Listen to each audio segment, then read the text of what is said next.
That's been made here, yes, definitely accurate, but it's certainly coming from where the brand and where the programmer is and how we push it out and how that relates. But I think the other piece that's super important and why brands are really working with music in general and going back to the emotion piece is that's how the consumers then relate to that content. So something we certainly focus on is the funny aspect or the engaging aspect, because then what happens is how do we make that content go viral and how do you engage your consumer base to then spread your message for you and take those campaigns, whether it's the Revolt with the Kendrick Lamars or anything else, and how do you then engage your entire audience to become your distribution platform? And that's what's really cutting through the clutter there.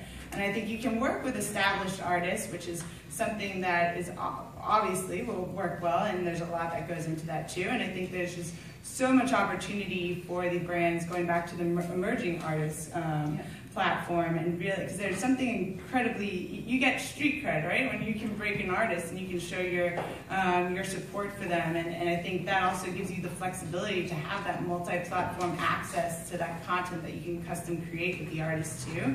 That will really resonate with your fans in unique ways. Yeah, I see IKEA do that periodically. You know, they'll show a rising artist, and you hope they're going to put the artist's name in the short little ad, but you know, they'll showcase a rising artist, and for gosh sakes, whether the artist makes money or not, talk about the exposure. I think something that we have a program at MTV called Artists to Watch, where we select certain artists that we want to support, that we think are starting to cut into that breaking edge of making it big, and we want to push them over the top.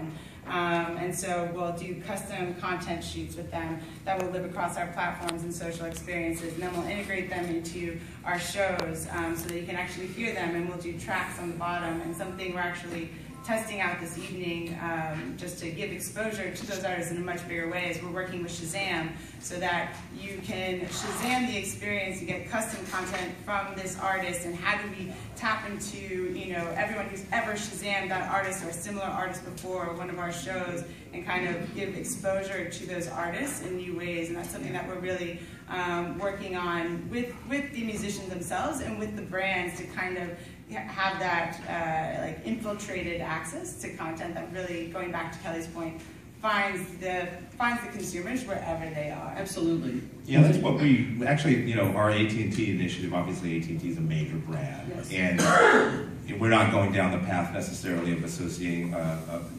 self-service with a song or even self-service with an artist. But the initiative that I'm really working on is how do we take credit in some ways for connecting the fans to the music instead, and that be the value that the brand is bringing. Yes. And I think we're finding, that really resonates with, again, a certain millennial audience that they'll gladly embrace your brand if they feel like you're bringing something of value to them. And we don't charge anything for this. So I think that's really another way for brands to look at it, is really to provide this service where you're enabling something that they really care about, right, to be a part of their lives because the brand is involved in it. And speaking of which brand, I don't know if you can comment on this or not. Feel free not to if you can't. But what happened to the Blues series that AT&T was doing with music for a while? The Blue Room series was, I think, just a little bit ahead of its time. Basically, we did deals with at that time, all the music festivals around the country, who were sort of significant festivals, and we were doing live streaming. Well, at that point, live streaming wasn't like live streaming exactly today. That's and so we kind of the decision was made at that point. It didn't really make sense. It was off cycle, as it were. Yeah, I think we were just a little too early to the game. But that's a good segue to my next question, which is moving a little